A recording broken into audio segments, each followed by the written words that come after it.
그리스도의 정의로운 평화가 예배를 위해 현장에 모이신 여러분들과 또 온라인으로 함께하고 계시는 모든 신세청 분들과 함께하시길 빕니다. 오늘 교회 창립 27주년 기념주일을 맞이해서 또 제가 이렇게 말씀 선포할 수 있는 기회를 주신 하나님께 참 감사드리고 또 이 단위를 허락해 주신 목사님들과 또 많은 분들께 감사드립니다. 오늘 창립 기념 27주년 기념주일인데 참 뜻깊죠.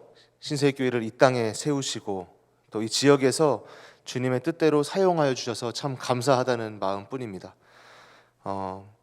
우리 신세청이 이렇게 예배를 드릴 수 있는 것들도 그런 하나님의 뜻과 계획, 또 많은 성도님들의 헌신이 없었다면 참 어려웠을 거예요. 그래서 그 마음 또 그 의미를 꼭 기억하시고 이 예배 시간에 큰 기쁨과 감사를 누리시는 예배 되시길 간절히 소망하겠습니다.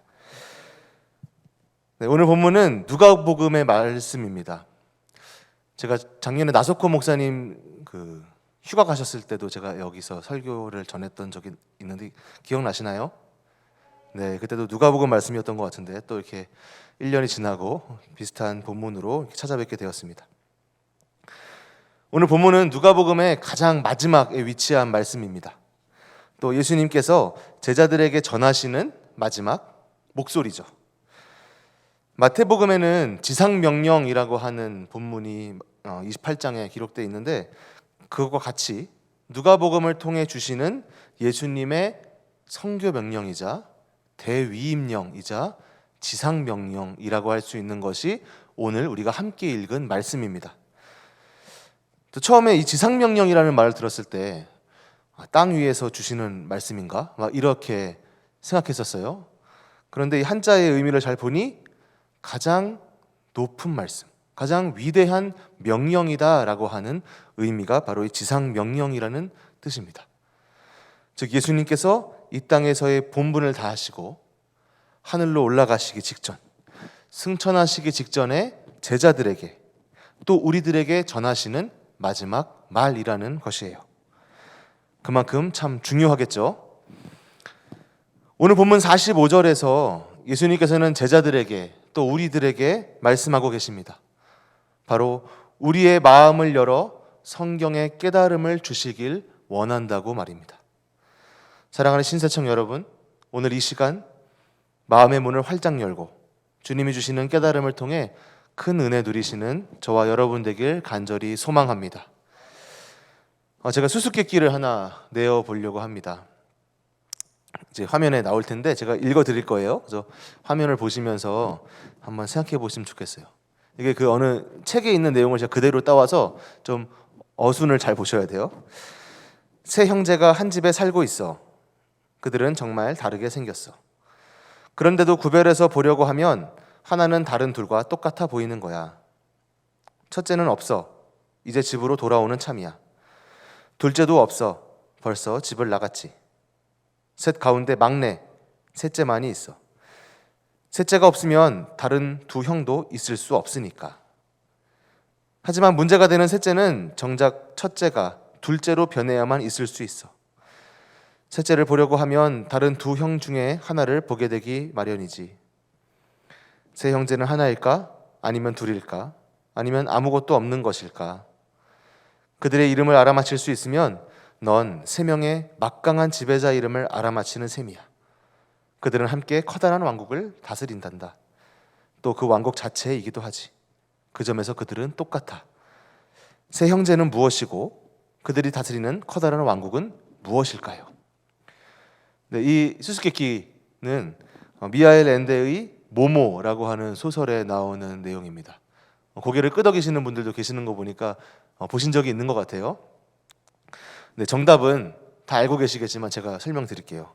첫째는 미래, 둘째는 과거, 셋째는 현재입니다. 그리고 커다란 왕국은 바로 시간이 정답이에요. 셋째가 없으면 다른 둘도 없다라고 하는 것은 과거는 지나간 순간이고 미래란 앞으로 올 순간이기 때문에 현재가 없으면 과거나 미래가 없다는 뜻이겠죠. 셋째는 첫째가 둘째로 변해야만 있을 수 있다라는 것은 결국 현재는 미래가 과거로 이렇게 와야 변해야 있을 수 있다는 뜻입니다.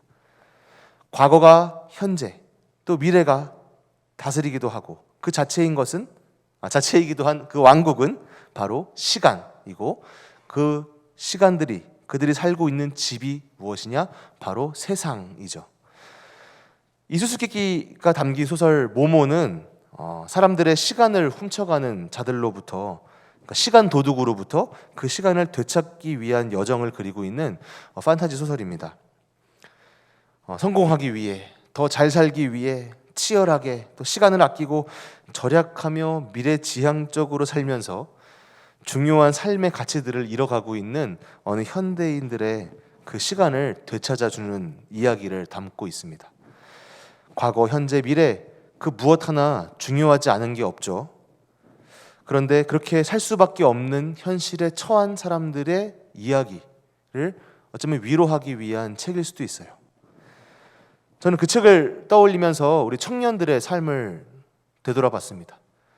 제가 이 신세교회 오기 전에는 청년 단체에서 한 2년 정도 일을 해서 굉장히 밀접하게 청년들과의 삶과 동행했었는데요. 이 미래의 불확실 그리고 또 현실의 각박함 때문에 참 숨돌리고 살아가기가 어려운 참인데 이 모모의 이야기가 전해주는 의미는 그런 것 같습니다. 그럼에도 불구하고 우리가 멈추어서 숨돌리고 돌아본다고 하면 더 안전하고 더 건강한 미래들을 선택할 수 있다는 것이겠죠. 지혜란 그 시간들의 연결을 존재하는 나라고 하는 존재를 찾아가는 일인지도 모르겠습니다.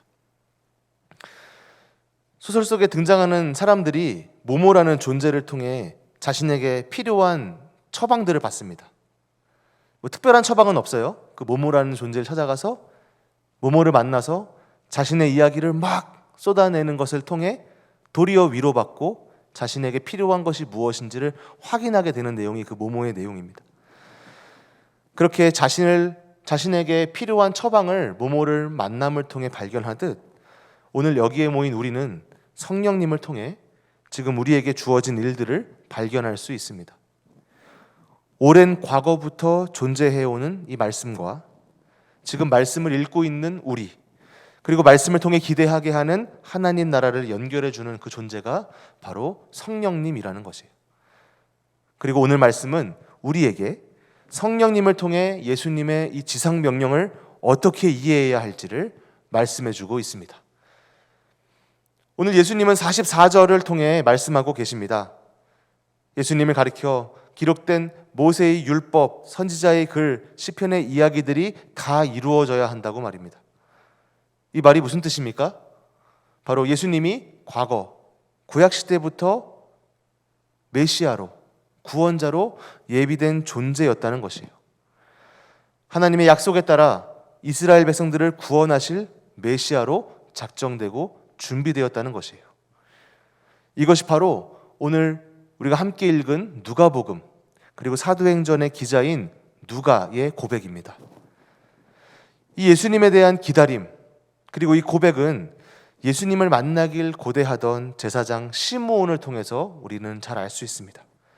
누가복음 2장 30절에서 32절까지의 말씀을 우리 함께 다 함께 한 목소리로 한번 읽어보도록 하겠습니다. 내 눈이 주의 구원을 보았사오니 이는 만민 앞에 예비하신 것이요 이방을 비추는 빛이요 주의 백성 이스라엘의 영광이니이다 하니 아멘.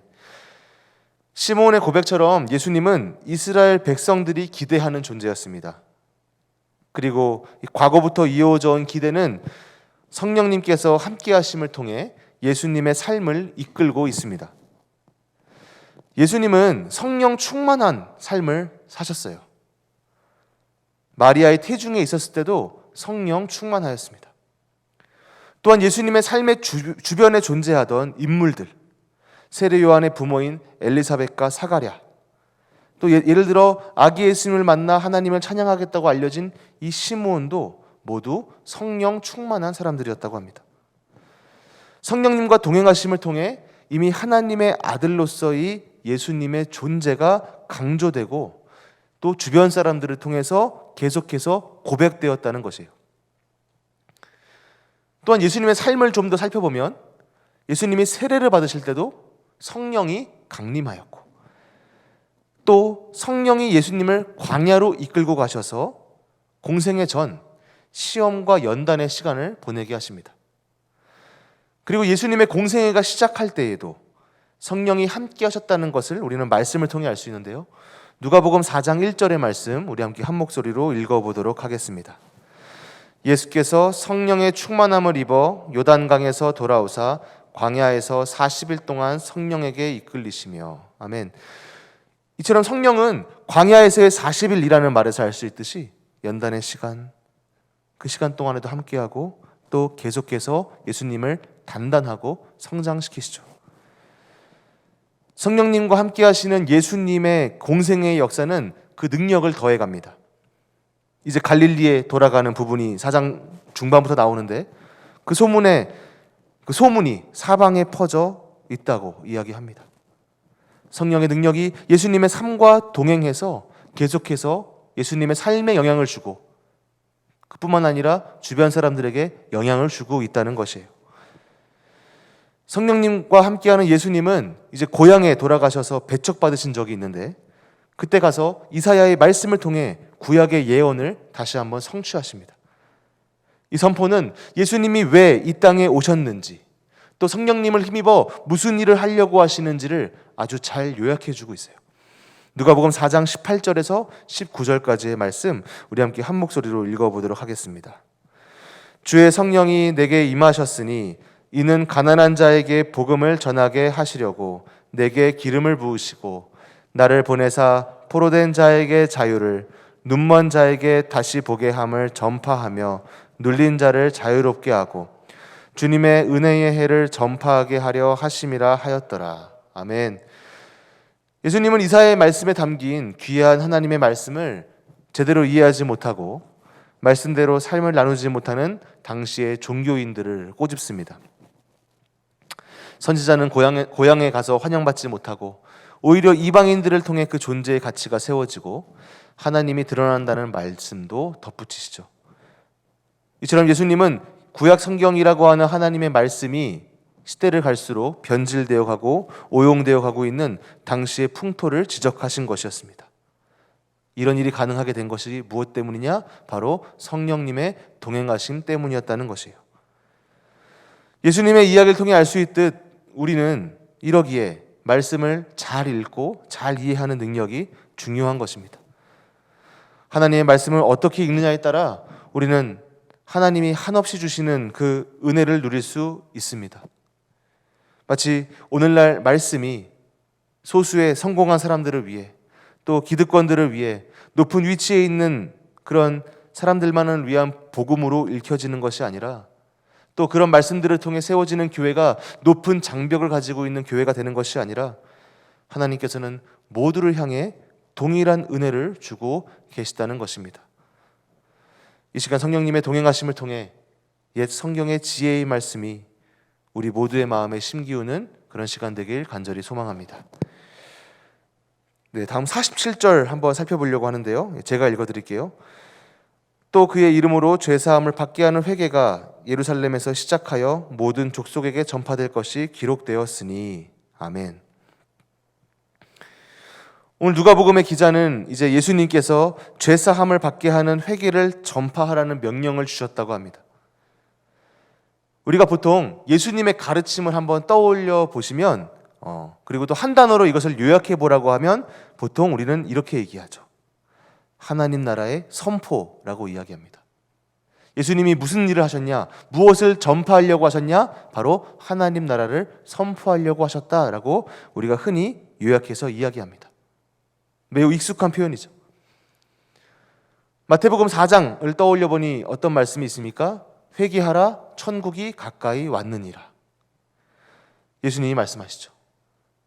이 회개란 무엇이냐? 바로 돌이킴입니다. 하나님 나라가 가까이 왔으니 돌이키라고 하십니다. 우리의 삶을 돌이키라고 하시는 거예요. 누가가 이야기하는 죄사함을 받게 하는 회개 또한 마찬가지입니다. 돌이킴, 즉 변화를 요청하십니다. 삶의 전환을 요청하십니다. 우리의 현재의 상태로부터의 돌이킴을 이야기하고 계신 거예요. 예수님이 회개를 요청하는 말씀들이 누가복음 곳곳에 나타납니다. 처음 예수님을 기다리던 세례 요한, 그의 아버지인 사가랴가 이야기하죠. 예수님 앞에서 주의 백성에게 그 죄사함으로 말미암는 구원의 그 길을 준비하라고 이야기합니다.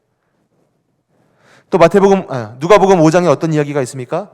바리새인과 서기관들이 예수님을 향해 죄인과 세리와 함께 먹고 마시는 자냐라는 질문을 하셨을 때 예수님께서는 나는 의인을 부르러 온 것이 아니라 죄인을 불러서 회개시키러 왔다고 말씀하시죠. 누가복음 15장에서는 어떤 비유가 있습니까? 바로 잃은 양 비유가 있습니다. 양 100마리 중에 한 마리 잃었을 때 예수님이 어떻게 하신다고 하십니까? 나머지 99마리를 들에 두고 그 한 마리를 찾아다니는 것이다. 그만큼 죄인의 회개를 강조하시는 것이 바로 이 비유의 핵심입니다. 누가복음 19장에 나타나는 인물 삭개오 아십니까? 삭개오 어떻습니까? 예수님 앞에 죄 용서를 구하고 삶을 돌이켜 이웃에게 베풀 때에 예수님께서는 그를 아브라함의 자손이다라고 인정하시죠. 이렇듯 오늘 누가복음에서는 예수님은 하나님 나라의 선포라는 그 선교 사명 아래 죄사함과 회개를 계속해서 촉구하고 계시다는 것을 우리는 말씀 전반에 걸쳐서 알 수 있습니다. 하나님 나라를 위해서 꼭 동반되어야 한다는 거예요. 하나님 선포를 말하기 위해서는 이 회개의 촉구를, 죄사함이라고 하는 이 회개의 촉구를 끊임없이 이야기해야 한다는 것입니다. 왜냐하면 하나님께서는 이 죄 때문에 하나님 나라에 들어갈 수 없는 것을 원하시는 것이 아니라 한없는 은혜를 베푸시고 그 죄인들이 어떻게든 되돌아오게끔 인도하시길 원하시기 때문입니다. 그래서 우리에게 선교하라고 하시는 거예요. 그래서 우리에게 회개를 전하라고 하시는 거예요. 그래서 우리에게 하나님 나라를 선포하라고 하시는 거예요. 우리들에게 이웃의 삶을 돌이키라고 하시는 거예요. 그리고 먼저 우리의 삶을 돌아보고 죄사함을 간절히 요청하라고 하시는 거예요. 창립 27주년을 맞아서 우리 교회에게 주시는 말씀은 우리가 이 죄사함을 위해서 함께 기도해야 한다는 것입니다. 하나님 나라를 위한 선포, 이 회개의 촉구는 나만 회개한다고 되는 것이 아니에요. 하나님 나라의 선교는 우리 한 명 한 명 개개인이 잘한다고 되는 것이 아니에요. 주님의 몸된 교회는 이웃의 아픔에 공감할 수 있어야 합니다. 지금 2021년인데요. 2021년인데 전쟁이 일어나고 있어요. 저 이스라엘 팔레스타인 땅에서 또 미얀마 땅에서 전쟁이 일어나고 있습니다. 또 그 외에도 우리가 미처 모르는 수많은 내전, 갈등, 다툼이 끊임없이 일어나고 있습니다. 영화에서나 볼 법한 미사일이 하늘 위를 날아다니는 그 모습을 우리는 영상을 통해 볼 수 있어요. 역사 교과서에서나 어디 다큐멘터리에서나 봤을 법한 탱크와 총기로 무장한 군인들이 민간인을, 어린이들을 마구 쏘는 모습을 지금 2021년에 우리는 보고 있습니다. 또 제가 얼마 전 수요 말씀 축제 때도 이야기한 적이 있는데 평택한 컨테이너에서 어떠한 안전장비 없이 일을 하던 우리 또래의 청년 노동자 이선호 군이 사망했죠. 컨테이너 날개에 300kg가 넘는 그 날개에 어떠한 안전장비 없이, 관리자 없이 깔려 죽음을 맞게 되었습니다. 2021년에 그러한 말도 안 되는 일들이 지금도 우리 이웃에 곳곳에 일어나고 있다는 것이에요. 과연 죄의 용서를 구하면 용서받을 수 있을까 하는 걱정이 들 정도입니다. 그러나 오늘 이 자리에서 우리가 할 수 있는 것은 기도뿐이겠죠. 그들을 구원해 주실 하나님을 향해 간절히 기도할 뿐입니다. 노벨 평화상 수상자로도 유명한 데스몬드 투투 주교라는 분이 있습니다. 어느 강연에서 이런 말을 했어요. 우리가 하나님 없이는 아무것도 할 수 없는 것처럼 하나님께서는 우리 없이는 아무것도 하지 않으신다. 우리 없이는, 우리의 응답 없이는, 우리의 기도 없이는, 우리의 행동 없이는 아마 하나님께서 구원의 역사를 안 이루려고 하시는 것이 아닐까라고 하는 책임감의 마음을 주십니다. 이웃을 향한 나를 넘어서는 기도, 나를 초월하는 기도를 통해서 임하실 성령님을 기대하는 저와 여러분 되길 간절히 소망합니다. 가짜 휘발유를 만드는 방법을 아세요? 네. 가짜 휘발유를 만드는 방법. 가짜 휘발유를 만들 때 가장 많이 들어가는 것이 무엇일까요? 네? 말씀해 주세요. 크게. 신나. 전문 용어가 나온 것 같은데. 네. 답은 물이 아니고 휘발유입니다. 네, 가짜 휘발유를 만들려면 휘발유가 가장 많이 들어가야 돼요. 몰랐죠? 네. 물을 너무 많이 넣거나 신나를 많이 넣으면 아마 티가 날 것 같아요. 그죠? 그래서 휘발유에 물을 조금만 티 안 나게 섞는다고 해요. 역사학자로 또 교회 사학자로 잘 알려진 이만열 박사님은 한 칼럼에서 이 휘발유에 대한 이야기를 하면서 가짜 뉴스를 만들어 유포하는 이들의 행태를 역사를 멍들게 하는 것이라고 하면서 이렇게 말했다고 합니다. 가짜 뉴스는 대부분 그럴듯한 진실에다가 아주 작은 부분의 거짓을 조합했기 때문에 반신반의로 출발하여 그 거짓됨이 명백하게 드러나는 경우도 쉽지 않다라고 말이죠. 잘 모른다는 거예요. 그죠? 너무 진실에 기반한 거짓말이니까 사실인지 아닌지를 구분할 수 없다는 거죠. 우리 그리스도인들은 예수님의 삶을 전해야 하는 사람들인데, 또 우리는 복음 전파와 선교의 사명을 감당해야 되는 사람들인데, 이 선교를 감당하는 선교사가 된다는 것은 먼저 우리가 예수님의 삶을 잘 알고 그 삶을 증거하는 증인이 돼야 한다는 것을 말하고 있습니다. 오늘 보면 48절은 이렇게 이야기합니다. 너희는 이 모든 것의 증인이라. 이 증인이 된다는 것을 잘 생각해 보면 우리가 매우 진지하게 고민해보고 임할 필요가 있습니다. 진짜 휘발유에 약간의 물만으로도 가짜 휘발유가 되듯이 예수님의 삶을 증거한다는 것에는 우리의 열심과 신중함이 진심으로 담겨야 한다는 것이. 아무리 사랑하는 연인들이 100번 이상 사랑한다고 말해도 한 번 헤어지자고 하면 끝나는 관계가 그런 관계죠. 예수님의 제자인 베드로는 어땠습니까? 주는 그리스도시요 살아계시는 하나님의 아들이시다 라고 그 어느 제자보다 또렷하게 정확하게 예수님께 입술로 그 존재를 고백했지만 결국 죽음의 칼날 앞에 두려움에 떨면서 예수님을 모르는 사람이다 라고 부인하면서 그 순간 진짜 증인으로서의 삶을 거절했었죠. 이 증인의 삶을 살고자 결단하는 것은 우리가 현재에서 미래로 나아가고자 하는 결단과 맥을 같이 합니다. 그리고 이 증인의 삶은 베드로와 같은 제자 한 명에게만 주어지는 일이 아닙니다.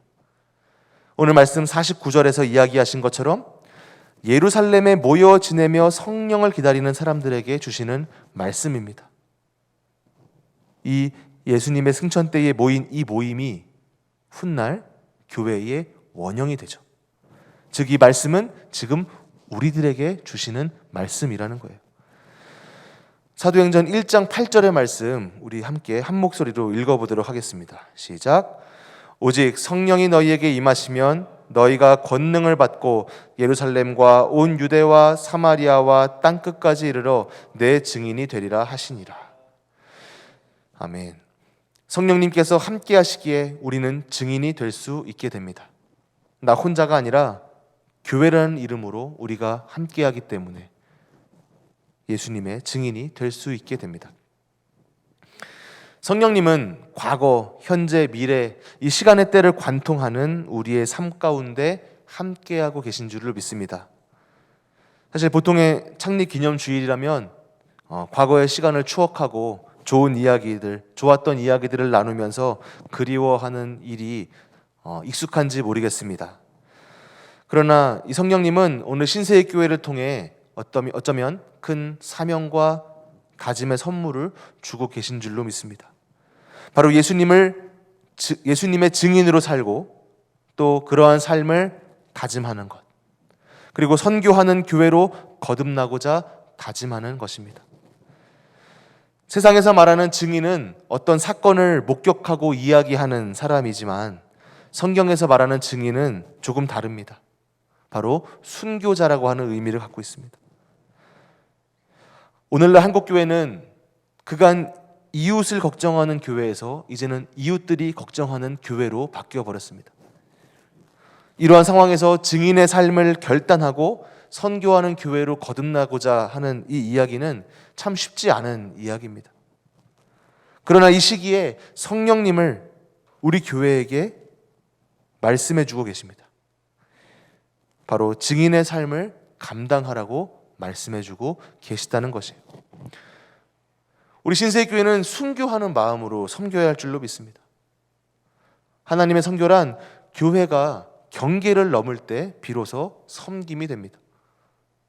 이미 잘하고 있지만 또 우리 청년부들은 오이코스 결단들을 통해서 지역에 아주 귀중한 선교를 하고 있지만 우리가 더 낮아지고 겸손해지고 또 성령님이 주신 이 말씀과 더불어 그 선교 명령들을, 지상 명령들을 잘 실천해야 할 줄로 믿습니다. 또한 우리의 모임이 주님께서 우리를 통해 일하시기 위해 존재하고 있음을 잊지 말아야 합니다.